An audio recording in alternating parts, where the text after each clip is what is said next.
Meet the computer you can talk to. With Copilot on Windows, working, creating, and collaborating is as easy as talking. Got writer's block? Share your screen with Copilot Vision to help spark inspiration, and use Copilot Voice to have a conversation and brainstorm ideas. Or maybe you need some tech help.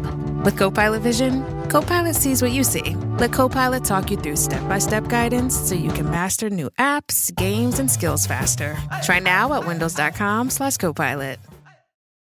Shopify's point of sale system helps you sell at every stage of your business. Need a fast and secure way to take payments in person?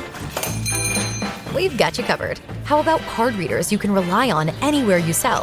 Thanks. Have a good one. Yep, that too. Want one place to manage all your online and in-person sales? That's kind of our thing. Wherever you sell, businesses that grow with Shopify. Sign up for your $1 a month trial at shopify.com/Spotify. Shopify.com/Spotify.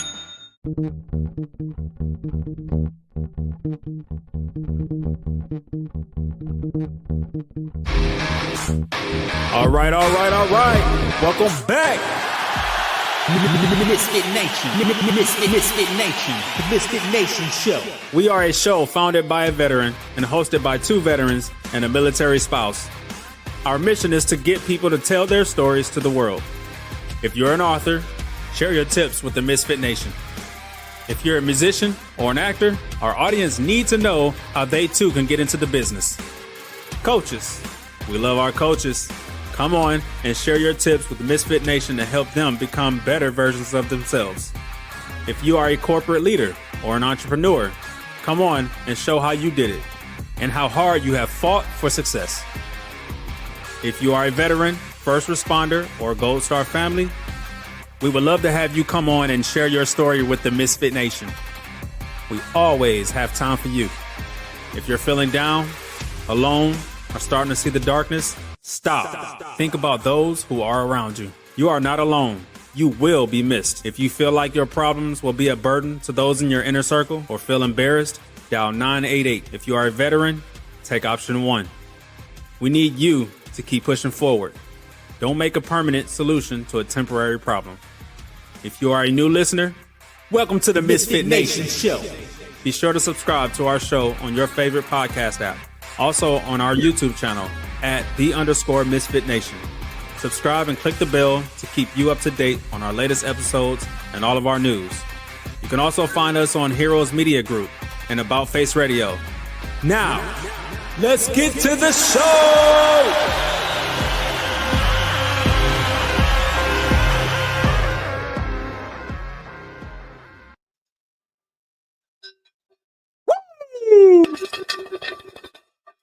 It's Tuesday. Before we start, let's pay a little homage to another officer who was taken from us too soon.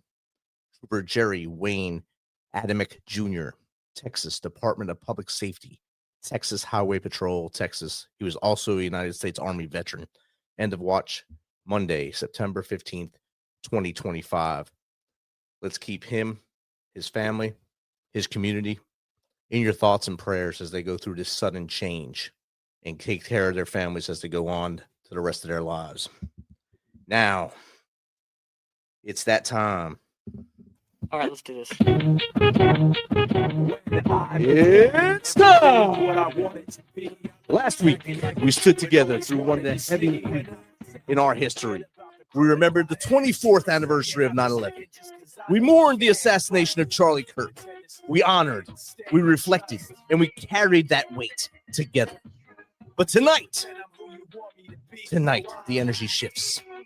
The ToosDay Crue is back to turn pain into power, to take resilience to the next level, and to remind every single one of you that we are still here. We are still strong, and we are still raising hell on a Tuesday night. So crank it up, Misfits, because it's time for stories, grit, laughs, and the kind of energy that only comes when these two are on the microphone. Make some noise for the unstoppable, the undeniable, the original ToosDay Crue. Good evening, ToosDay Crue. Good evening, crew and Misfit Nation. Thank you for joining us this evening. How was your day today, Stephen? It wasn't a bad day. I did a normal Tuesday off stuff. I actually ran to work for a little bit, took care of something, did some Good deal. chores, hung out. Good You know. Well, today was How a about great day because I woke up. Yeah, that too. Waking up's always a priority. Waking up is always a priority, and I didn't catch anything this weekend. Joey Logano didn't win, did he? No. Okay, so it was a good weekend. Christopher Bell won. I think Joey Logano came in like 9th place or something that somewhere not close to those.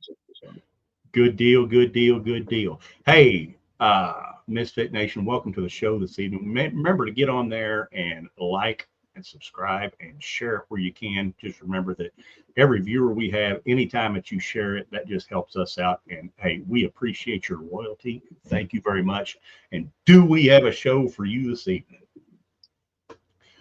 We're going to bring on Elaine Brewer.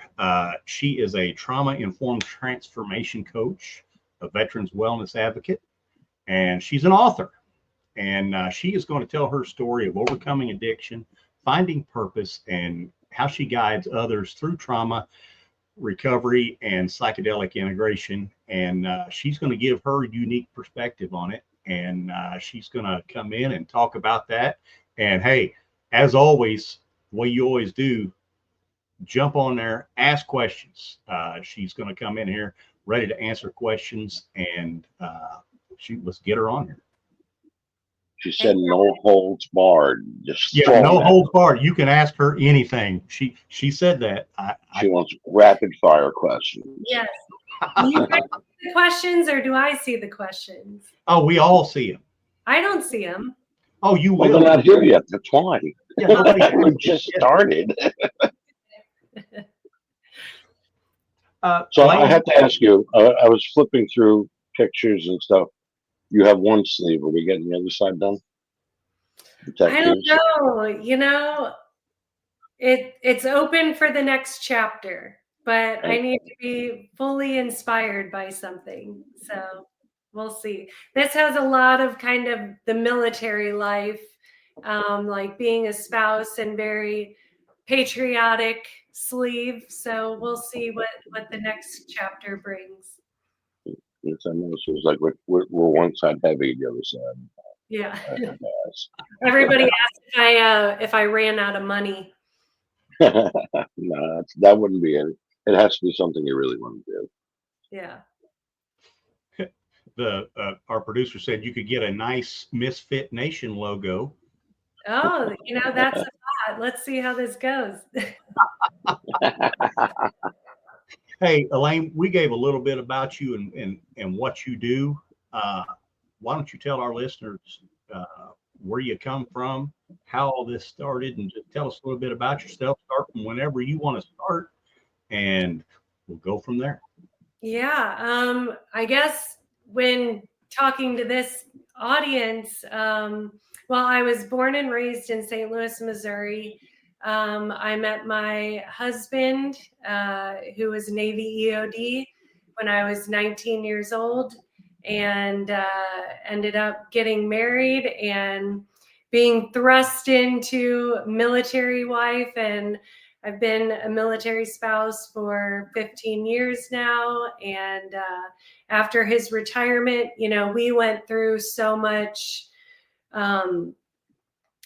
trauma and pain and carnage just from his own service. And, I have a unique perspective on that, because it's not just, war doesn't just affect the service member, it affects the entire family. Mm-hmm. And so just, how much damage can be done on the home front as well, kind of carrying those burdens. And, so that's kind of where my story begins, and having this next chapter of our lives being not just healing ourselves, but healing our military community as well. Okay, and I'm going to jump in. I'm going to say Mrs. Holland will probably agree that being a military spouse during wartime and then the subsequent retirement can probably be some of the most traumatic times in your life for both of you. I'm sure we went through it, and there's a lot of us out there, service members and spouses, that are going through it, are going to go through it, have gone through it. Some of them don't make it, some of them do, and we'll try to do our best to give folks the information that they need to help themselves make it through it. And I think that's probably what you're doing through your transformational coaching and all that. And how's all that leading up? Or how do you? What's some of the stuff that you give to people to help them make that transition? Well, so when we started our nonprofit that closed its doors this year, called Humble Warrior Wellness Center, we are offering kind of integrative and holistic modalities, but we are also giving education. So we would kind of educate veterans on how the body adapts to war and training, and what that looks like, so they can make sense of it. So for instance, like, what is sympathetic dominance, helping them overcome PTS, and how you can come closer to post-traumatic growth, telling them education about traumatic brain injuries, helping them work through moral injury and survivor's guilt. So there's a very scientific piece to all of that. And a lot of it has to do with being able to regulate your nervous system. So kind of talking with them through that, I kind of became an expert on some of these subject matters. And that's when I was introduced to psychedelic healing modalities through an organization called VETS, which is Veterans Exploring Treatment Solutions. And I was given my first psychedelic healing retreat, which was a profound amount of healing done in one weekend, more than years and years of therapy could have done. Mm-hmm. So I got very interested in that and how psychedelics work on the brain and the nervous system. And so started studying all of that, became a psychedelic advocate for the right to try use for our veteran community. And now I work as a psychedelic integration coach, working with primarily veterans who are about to embark on a psychedelic retreat. So I help them prepare for the retreat, because it requires diet, it requires intention setting, bringing up, being able to identify core themes of wounding, and then they kind of go on their retreat, and then we come back and we help them integrate their experience. Okay. Now I want to pitch in there for our listeners. This is supervised. Yes. Yes. Very okay. Yes. These are highly vetted, regulated.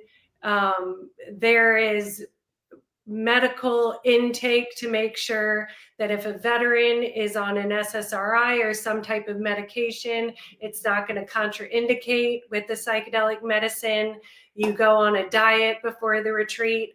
There are professional and trained facilitators that sit with you. You're in a safe set and setting. You're not just running through the woods on psychedelic medicine and it's a free-for-all. You're laying on a mat with an eye mask on. You're going inward, being able to reprocess old memories or old experiences. If something difficult is coming up that you're having a hard time processing, there are professionals and trained staff there that hold space that can help you work through whatever you're dealing with. They can help you get up and go to the bathroom, whatever you need. It's all very, very well done.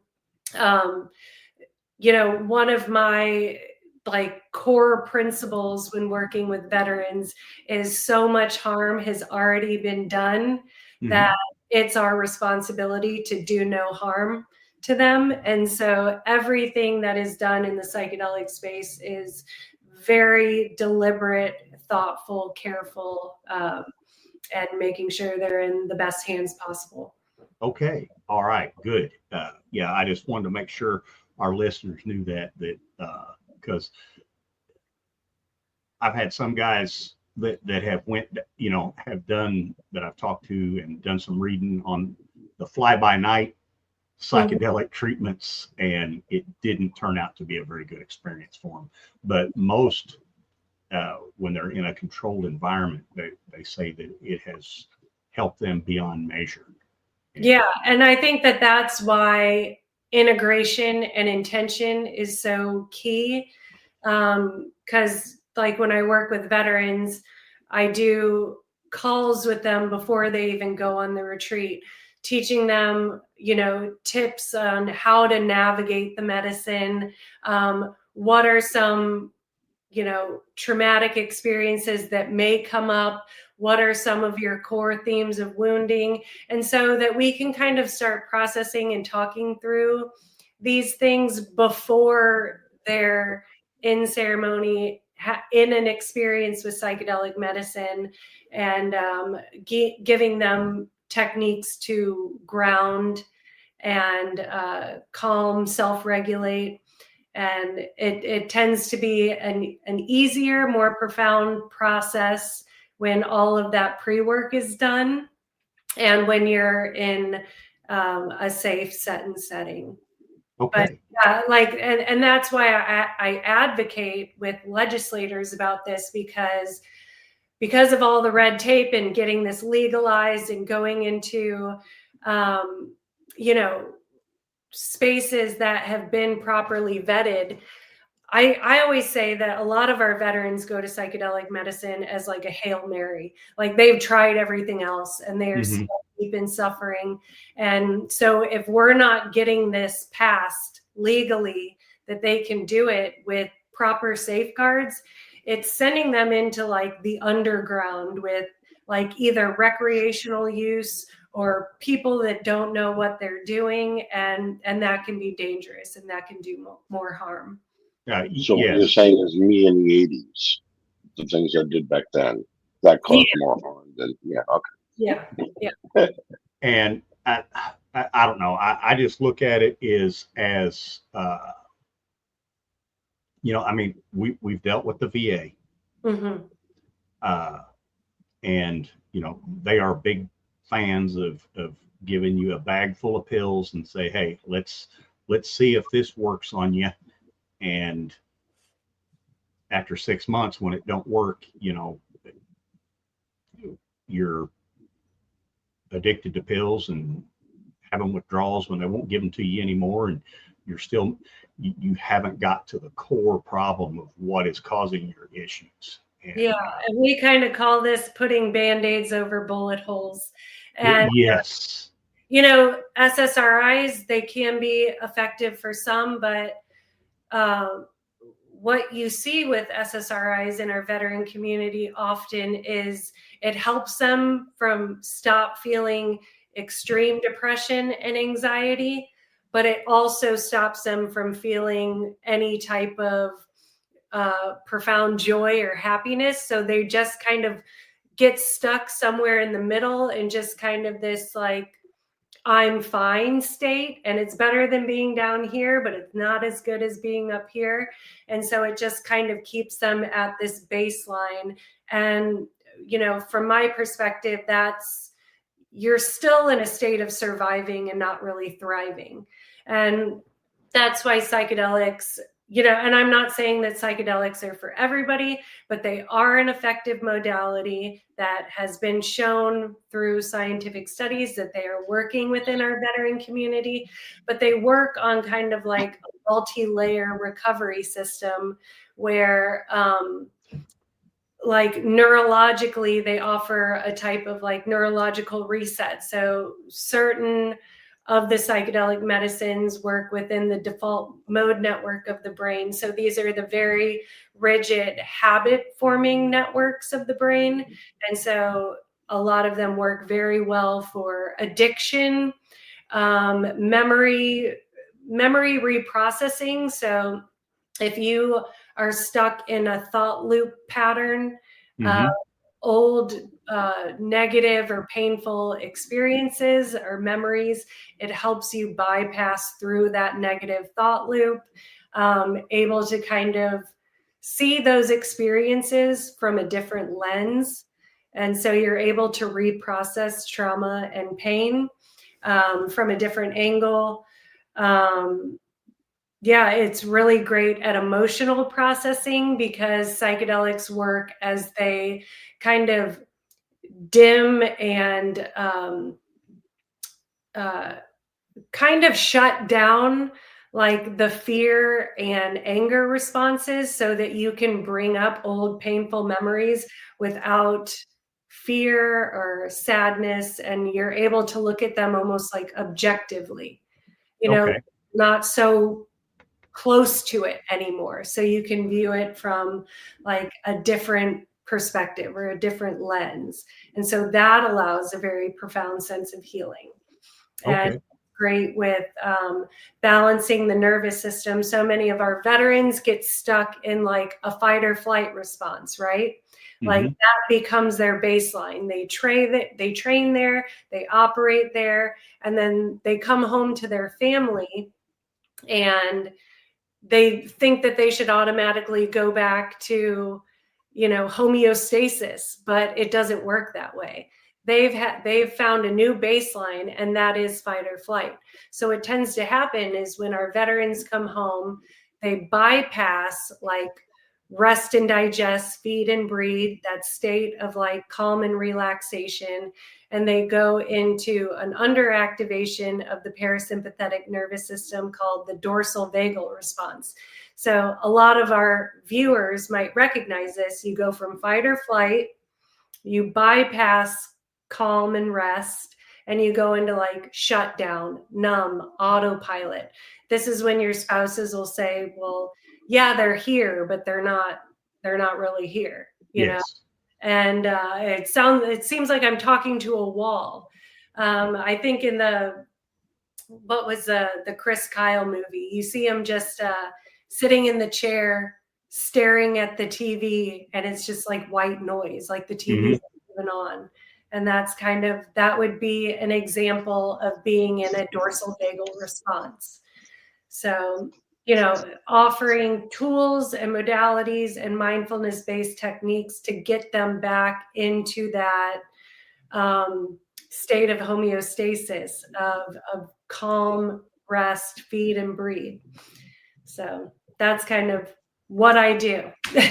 All right. And I also want to add or ask, and I am sure that you don't have the laundry list of side effects that go along with all the mood altering stuff that the doctors want to prescribe with this technique. Am I correct?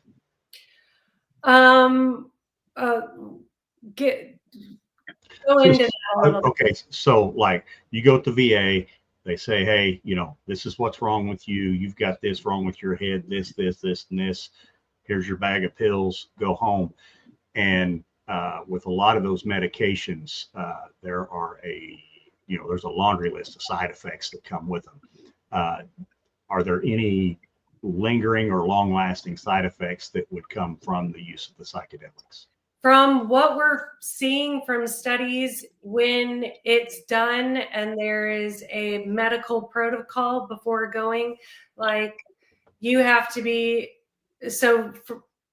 first of all, I want to just let the viewers know that these are plant medicines. They grow from the earth. And so for instance, one of the psychedelic medicines that a lot of our special operations are using is called ibogaine or iboga. Have you heard of this yet? Not that one, no. So that one has some cardiac concerns. So if a veteran is going and they're going to sit with ibogaine or iboga, they have to get an EEG. they have to do, a medical screening on their heart. They make sure that there's no medicines that would contraindicate. Most of the time, if you're going to do Ibogaine, there's a full medical staff on board. Or if you are going to do Ibogaine, for anyone listening, make sure you're going to a retreat center that has a full medical staff on board. But with other common ones like psilocybin, which is mushrooms, or ayahuasca, there's not a whole lot of side effects. It's more just like making sure nothing contraindicates with them.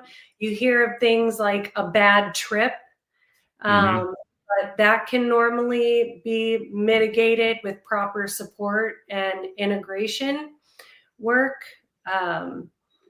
But I mean, these are non-addictive substances. There's no addiction to them. They actually help people get off of addictive substances. So for you, you're in Kentucky. The huge opioid epidemic that has kind of riddled that state. So the Kentucky Ibogaine Initiative is that the state of Kentucky was actually looking at the psychedelic medicine Ibogaine because it has such profound anti-addictive properties, especially for opioids. Okay. Interesting stuff. I mean, we could talk for years about that. I mean, if there is, I'm all for anything that gets rid of that epidemic. And I guess I should say that a lot of these psychedelic medicines are very purgative. So in a psychedelic experience, there can be vomiting. There can be, like having to bowel release, but most of the time you can make it to the bathroom. But yeah, I mean, that's kind of really it. But a lot of that is more about like getting this stuck energy out of your system. Like you are purging like bad things in your system. Okay. It's less about being sick and like getting out like bad energy, bad chemicals, all of this stuff. So. All right. Well, we have a question. Two questions. All right. First one from F. from Flora. Are you on the Hill with Marcus Luttrell and those fellows advocating for this, or are you separate? The company I work for, and I know Vets, the organization that I went on my first retreat with, has worked very closely with Marcus Luttrell. Morgan and Marcus are both great advocates for this. I haven't been on the Hill in DC with them, but we are all kind of in a collective working with them through, I've written articles for Military Times on behalf of what they're doing. I've done legislative work here in Missouri, but we all are advocating for the same outcome. So yes, Marcus Luttrell is doing great work on this front. All right. The next question from We Are Who We Are. The show once had Adam Peters on, who spoke about these alternatives along with Jake. What is that word? Ayahuasca. There you go. Do you like this or others more? I don't. Adam Peters was on your show? Yes. Okay. He spoke about alternatives along with ayahuasca. Do you like this or other? It depends. Ayahuasca and Ibogaine are kind of like you're really going on a journey with those. I kind of like to take the approach with start small, and your psychedelic medicine, it can be a one and done for some, but with deep-seated trauma, complex compound trauma, like for me, for instance, I tend to go every about 2 years. to just keep repeeling the onion and going deeper into trauma processing. I started with psilocybin. MDMA is a great one to start with. Psilocybin is a good one to start with, to kind of dip your toe and start kind of having a relationship with psychedelic medicine. But a lot of the special operations community is going right into ibogaine, because you're seeing three things. You're seeing very heavy combat trauma and complex trauma. You're seeing brain injury, and you're seeing like addiction to painkillers or things like that our special operators kind of have to deal with. And ibogaine is probably the best for brain injury and addiction and really heavy complex trauma. Okay. All right. Got another one. From What's Happening EB4, Elaine, what inspired you to write your book, and how has sharing your story impacted your healing? So I guess we'll move into the book. Okay. So yeah, I started drinking from a young age, like I said, I was kind of thrust into the special operations community at 19 years old, although I was pretty rebellious in high school. But special operations community is a very work hard, play hard community. And in kind of just doing the partying thing that 19-year-olds and 20-year-olds do, and how addiction happens, there was some childhood issues that I was going through, and then military trauma started happening. My husband was at a development group, and he went on over 12 combat deployments. And at Dev Group, there was a lot of death and divorce and deployments. We went through a mass casualty while we were there, which was called Extortion 17. I wrote about that in the book, and that really crumbled our community. And I think the drinking really picked up from there. I became obsessively paranoid that my husband wasn't going to make it out, or someone was going to come knocking on my door one day. So the drinking got worse, and every time my husband came home, he was a little bit more hollow, and it was just easier for me to check out too. And just as time went on, there wasn't some huge rock bottom moment for me. It was more of like 1,000 little humiliations. And one day I was like, this is fucking it. I can't do this anymore. I'm raising my kids. I'm better than this. And so I heard so many people in like sober community and everything being like, well, you can't really talk on healing or sobriety until you've hit a year. Like, you don't know shit till you've hit a year.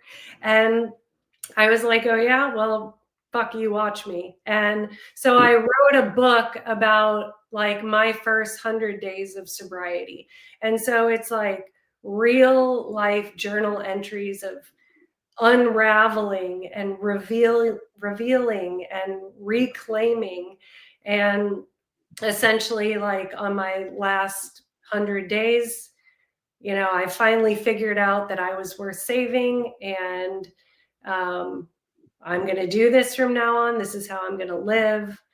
And yeah, it was just kind of like everything, like trying AA and being like, well, that was not helpful for me. I know it's helpful for some people, but just like talking about everything that people really go through in those really early stages of sobriety when they need the help the most. Like when you're in day 4, you don't want to read someone's 300-page memoir about, sobriety.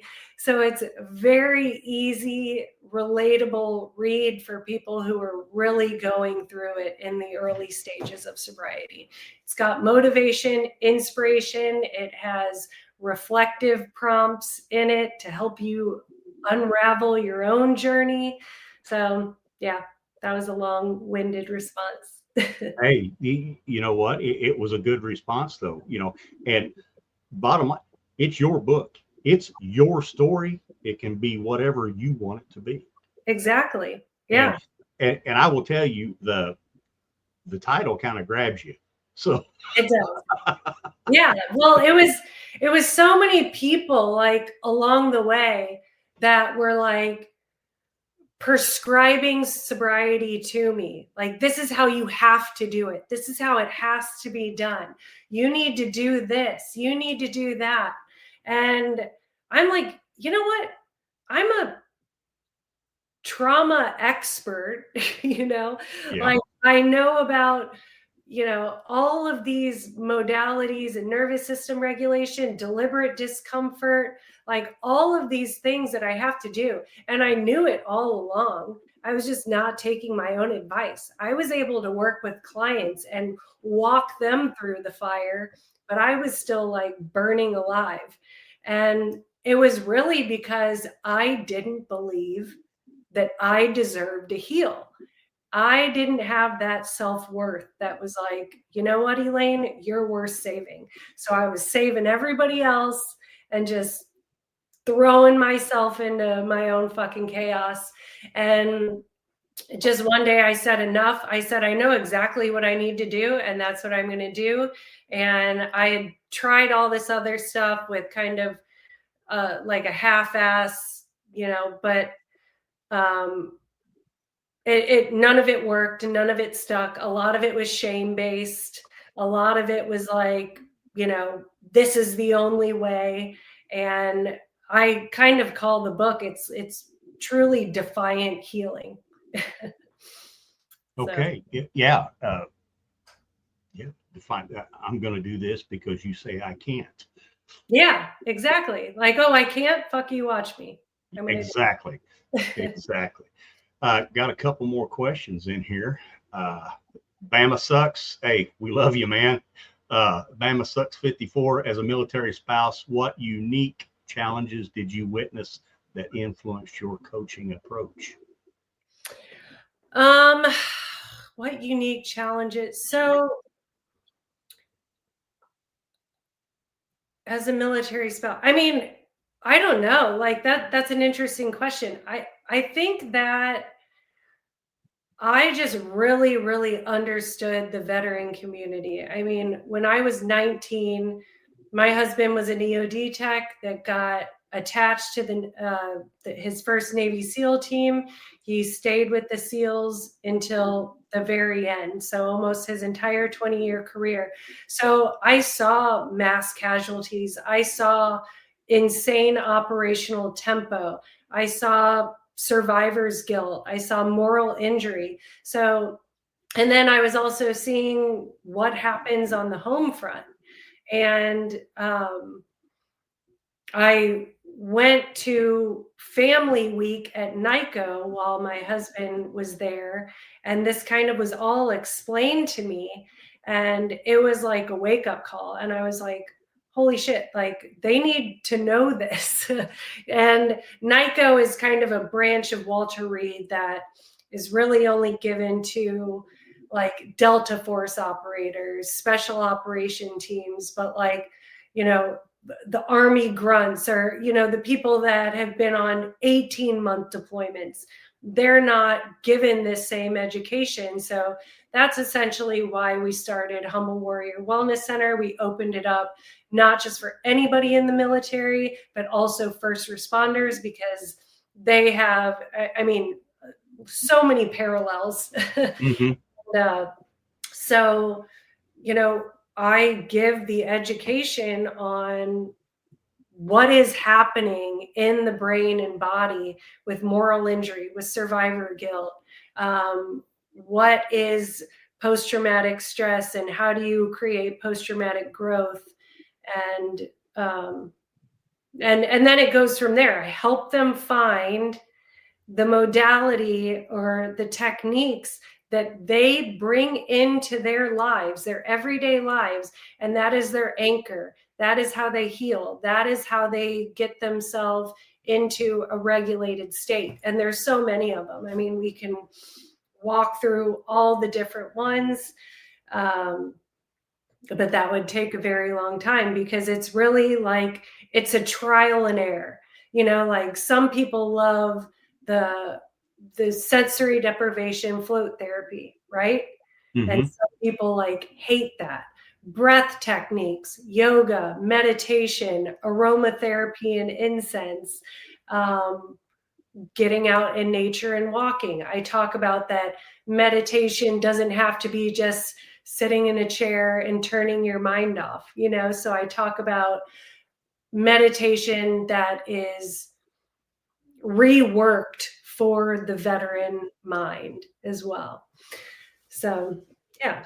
And yeah, I'm gonna bring that up, and if it works for anybody, fine. If it doesn't, fine. It works for me.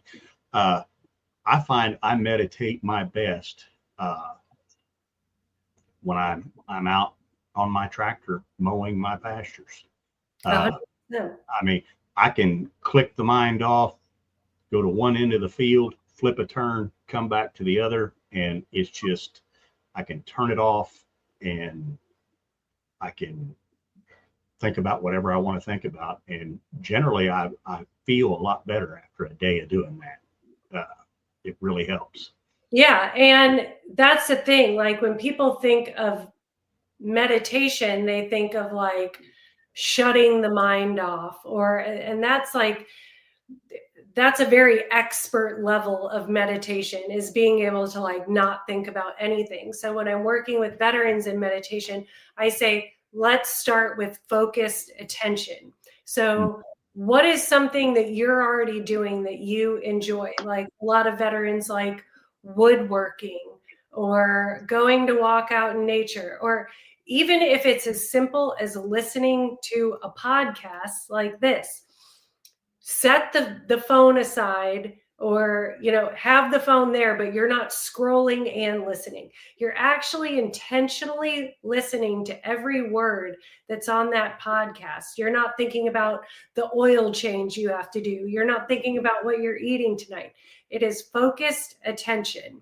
So you're learning to lead the mind instead of the mind leading you. And that's really what meditation is. So if it's working on a puzzle with your kids and that is your focus, like finishing the puzzle, you know, the adult coloring books, like do a page of that, but you're just focused on that. And when all the outside chatter comes in, recognize it, have awareness to it, and then send it back out and refocus on, you know, the coloring book or the puzzle or the woodworking project. So focused attention. All right.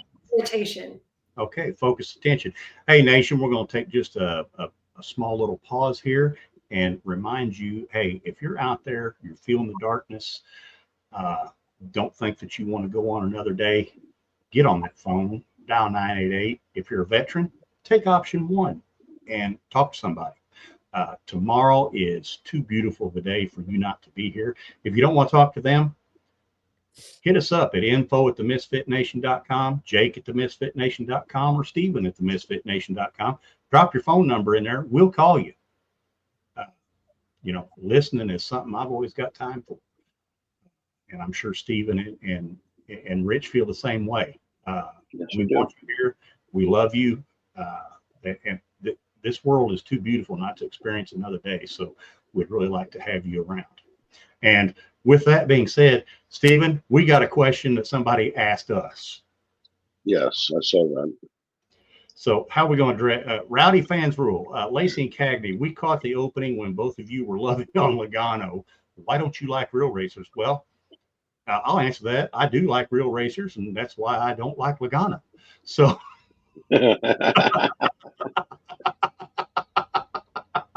But Logano went from the babyface of NASCAR to the grumpy old man within the last 10 years.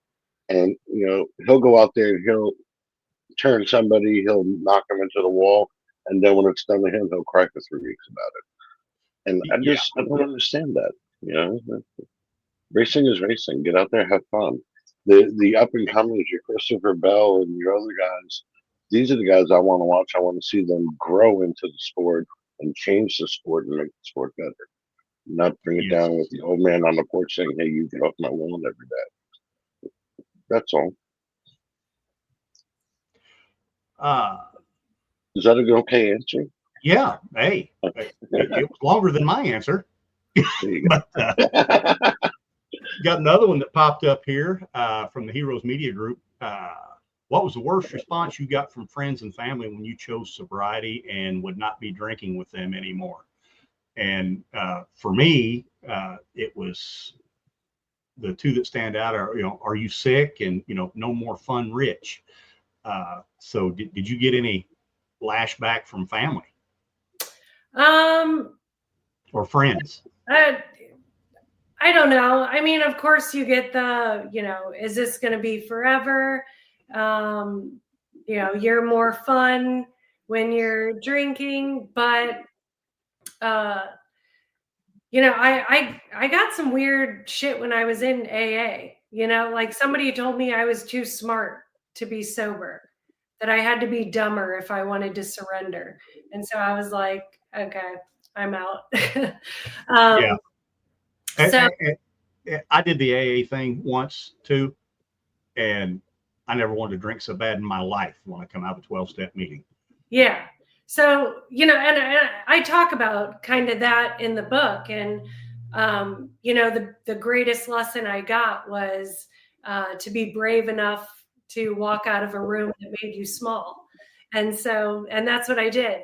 But, I don't know. It was weird because this time around, I just had a complete mindset shift. And where all the other times it was like sobriety was taking something from me.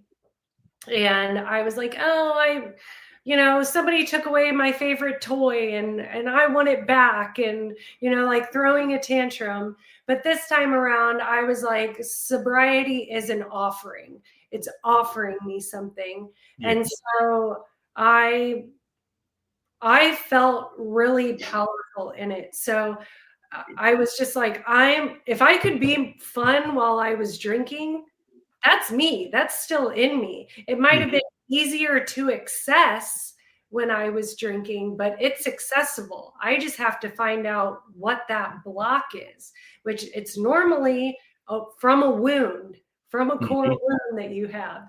And so in walking through like all of this core wounding and unlayering this trauma that I had on me, I was going back basically to there were times when I was like, will I ever laugh again? Will anything ever be funny?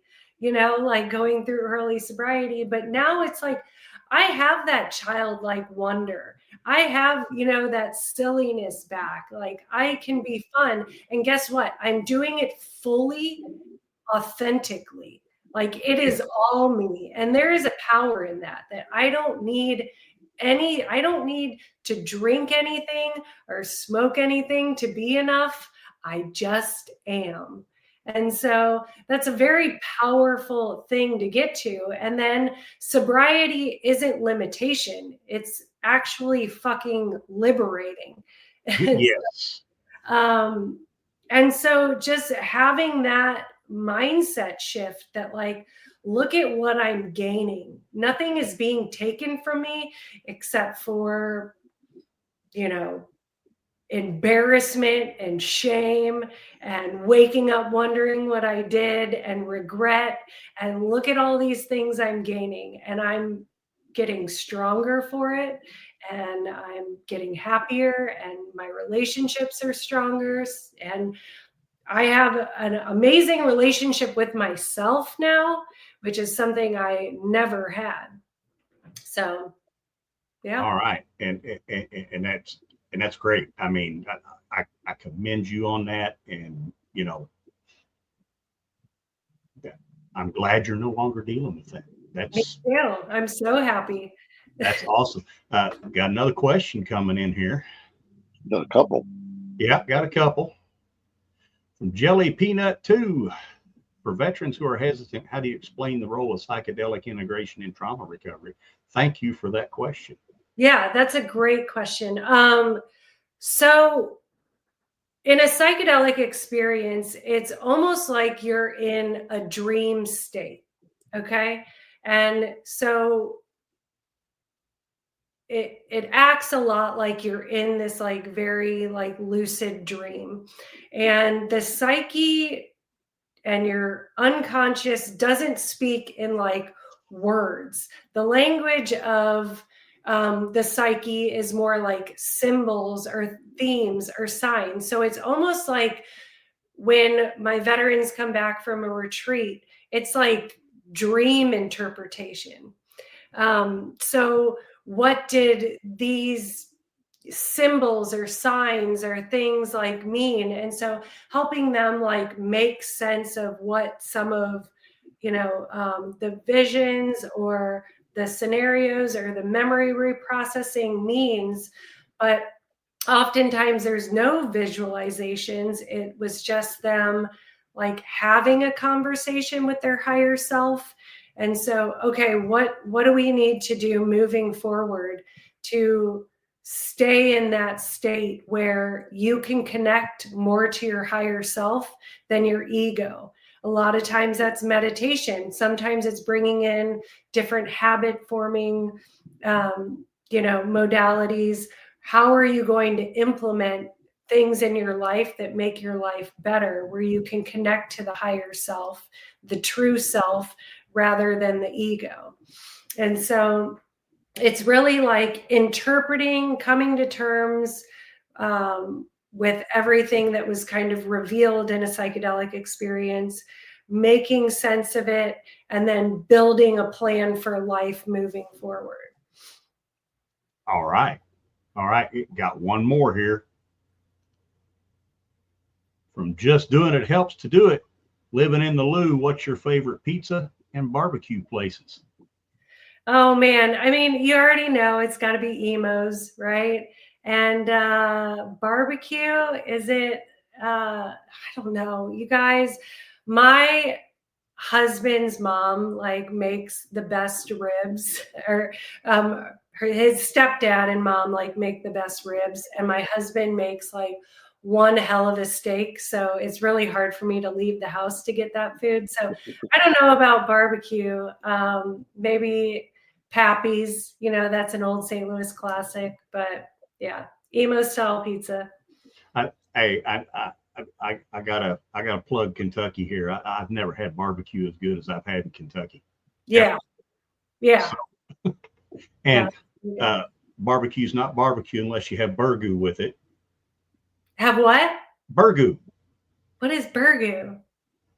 Oh, you'll have to ask your husband. He's a Kentuckian. He should know what burgoo is. Is there another name for it? No, it's just burgoo. B-U-R-G-O-O. Okay, I'm stumped now too. And got another one here. What advice would you give someone who feels stuck in old patterns and wants to rewrite their story? Thank you, Dreamweave73. Well, that's an interesting one. I would really sit and think about how you talk to yourself and how you have played a role in your current story and how you're talking yourself through that. For me, I took internal family systems approach to my healing. So what I originally thought was like dysfunction and bad behavior and character flaws, I came to find out that those are really just trauma responses. So hypervigilance, addiction, people pleasing, disassociation, like everything that looks like dysfunction from the outside, it's actually all trauma responses. These are all responses to help keep you alive. So in just knowing that like you do love yourself. It is a primal place of love that is coming from self-preservation. And so I say that self-preservation is love in defense, and healing is love in action. So what you have to do to get out of being a victim of circumstance and your experiences is you can say, yes, this really bad shit happened to me, but I don't have to live here. I don't have to stay stuck in that. So how can I talk to myself? What can I do? How can I take my power back and start rewriting the story from a place of power rather than victimhood? So I think that's the most helpful thing. Give yourself props for making it through some really horrible shit, and then start rewriting the story, because no one is coming to save you. You have to mount the hell up and become the hero of your story. If I've learned everything, I've learned that. So that's it. All right. Yeah. Mount the hell up, become the hero of your own story. And our producer, he got a definition of Kentucky burgoo right there. And I will add one thing to it. True burgoo has a squirrel in it. Oh, okay. That makes sense. You got to put a squirrel in it. They say, I think they call that chicken of the trees. We call it tree rat. Oh, okay. It's good stuff. Hey, Elaine, you got a copy of your book? New Jersey call that annoying, but okay. You got a copy of your book handy? Yeah. I want you to throw that up on the screen and let everybody look at it. Hey, folks, the title of the book is Fuck You, Watch Me. It's by Elaine Brewer. I know that you can get it on Amazon.com because I looked there today and it is on there. And you can also get it on ebook.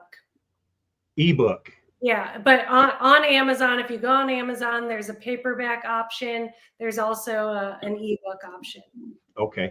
Now, if somebody wants to reach out to you and ask some questions and maybe about some trouble that they're going through, or how to get into some treatment or whatever, how would they reach you?